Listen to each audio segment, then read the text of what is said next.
وہی عمر جو پہلے مارتے تھے غریبوں کو، وہی فاروق امیرُ المومنین بنے، چہرے پہ نقاب پہنا، گلی سے گزر رہے، ایک بوڑھی اماں پریشان بیٹھی، عمر روک گئے، غلام سے کہنے لگے بوڑھی پریشان لگتی، حضور پوچھ لیتے، فرمایا اماں اندر آ جائے، اماں کہنے لگی جاؤ دوڑو اپنا کام کرو، کہا تیری مہربانی آنے دے، جب ضد کی تو کہنے لگی آ جاؤ، حضرت عمر اندر گئے، نقاب ہے چہرے پہ، اماں کیوں پریشان ہو؟ کہنے لگی عمر سے بڑی شکایت۔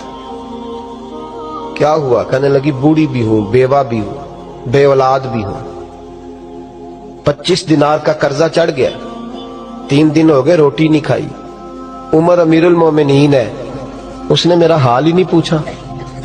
حضرت عمر کہنے لگے اماں عمر کو کیا پتا تو اس حال میں ہے؟ تو مدینے کی وہ بوڑھی عورت بھی جانتی تھی کہ جمہوریت کیا ہوتی ہے، جمہوریت کیا ہوتی ہے۔ اماں عمر کو کیا پتا کہ تو اس حال میں ہے؟ تو وہ اماں بولی، کہنے لگی کیا کہا تم نے؟ عمر کو پتا نہیں؟ تو عمر کو جا کے میرا پیغام دے دو کہ حکومت چھوڑ دے، اس کے حوالے کرے جو غریبوں کا پتہ رکھ سکتا ہے، نہ ادھر ادھر کی تو بات کر، یہ بتا کہ قافلہ کیوں لٹا؟ مجھے رہزنوں سے غرض نہیں، تیری رہبری کا سوال ہے۔ تو بہانہ کر کے سائیڈ پہ ہو گیا، بول، تو پتہ رکھ نہیں سکتا تو کیوں حکومت کرتا ہے؟ آپ کے غلام کہتے ہیں عمر دوڑ لگا کے باہر نکلے، کھانا پکا پکایا گھر سے لائے، 25 دینار بھی لائے، 2 بوریاں اناج کی کندھوں پہ رکھ لی۔ غلام کہنے لگا حضور مجھے دے دیں، فرمایا وعدہ کر قیامت کے دن بھی میرا بوجھ اٹھائے گا؟ حضور میں نہیں اٹھا سکتا۔ عمر لائے، اس بوڑھی اماں کو 25 دینار دیے، 2-3 مہینے کا راشن دیا، کھانا کھلایا۔ یہاں تو جس کا 200-400 ووٹ ہو اسے ہے کوئی سردار چودھری پوچھ لے، غریبوں کو کون پوچھتا ہے؟ لیکن جب میلاد کا انقلاب آتا ہے پھر غریبوں کی عزت بڑھتی ہے۔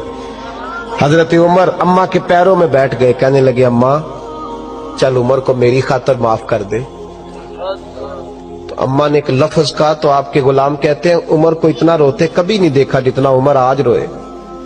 اماں کہنے لگی میں کوئی نہیں معاف کروں گی، میں تو بوڑھی ہوں، کسی وقت بھی بلاوا آئے گا، جب میں مروں گی نا نبی پاک میری قبر میں آئیں گے تو میں عمر کی شکایت لگاؤں گی، میں کہوں گی محبوبہ میں غریبنی، مجبور، پریشان، آپ نے اس کی ڈیوٹی لگائی تھی، اس نے میرا حال نہیں پوچھا۔ آپ کے غلام کہتے ہیں عمر اس طرح روتے جیسے بچہ